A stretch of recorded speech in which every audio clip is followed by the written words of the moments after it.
Kagabi pa hindi mahagilap sa New Bilibid Prison ang bilanggong si Rolito Go. Ayon sa mga kaanak ni Go, posible daw na dinukot ito pero hindi kumbinsido ang mga otoridad.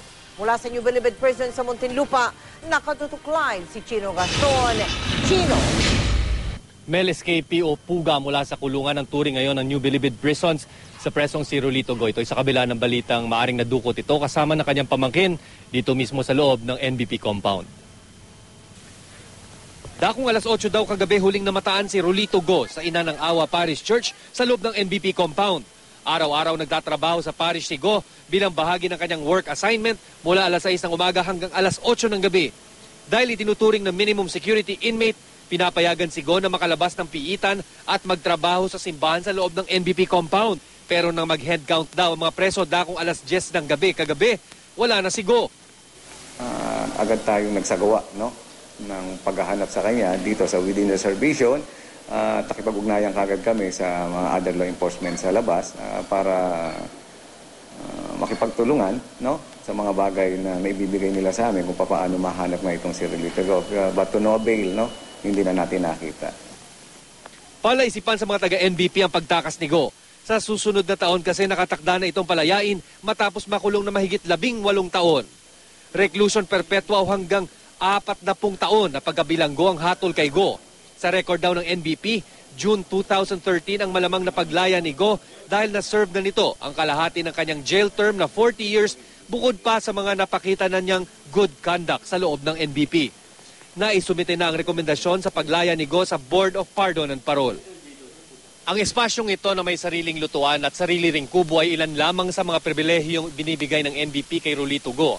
At dito rin siya huling namataan ng kanyang mga kasamahan at katrabaho sa parish church sa loob ng NBP compound. Kinukumpirma pa ng NBP, NBI at PNP kung totoong dinukot si Go at ang pamangkin na si Clemence Yu na nagsisilbing nurse nito at kasakasama palagi. Hinahanap na rin ang puting Honda Civic na karaniwang gamit ni Yu na may plakang UUR 805. Ayon kay Justice Secretary Laila de Lima, sumagot pa raw si Yu ng tawagan ng telepono nito kaninang alas 2 ng madaling araw. 1 million pesos daw ang ransom na hinihingi ng mga dumukot sa magtiyuhin. We cannot confirm it categorically if it was really a case of abduction, if it was a kidnap or ransom, or is that something staged. Natiyempuhan ng GMA News sa mga tauhan ng PNP-CIDG na nag-iimbestiga sa parish church kanina. Tiningnan nila ang kubo ni Go, pati na ang mga kapaligiran, pati na ang mga sasakyan na sinasabing pagmamay-ari ni Go. Bukod sa PNP, kasama na rin sa paghahanap kay Go ang National Bureau of Investigation.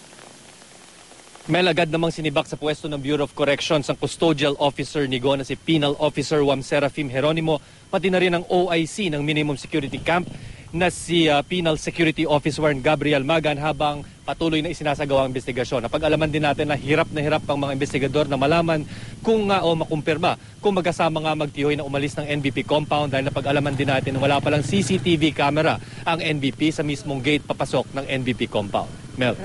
Pero Chino, nabanggit mo na nurse daw, yun ang nagsisilbing nurse. Bakit? May sakit ba? Ba't may nurse, Chino? Yes, Mel, napag-alaman din natin na si Rolito Go ay last year daw na operahan ito dahil sa sakit nitong cancer. Kaya kung kailangan nitong magkaroon ng full-time nurse sa araw-araw na gawain ito dito sa loob ng NBP. Maraming salamat sa iyo, Chino Gaston.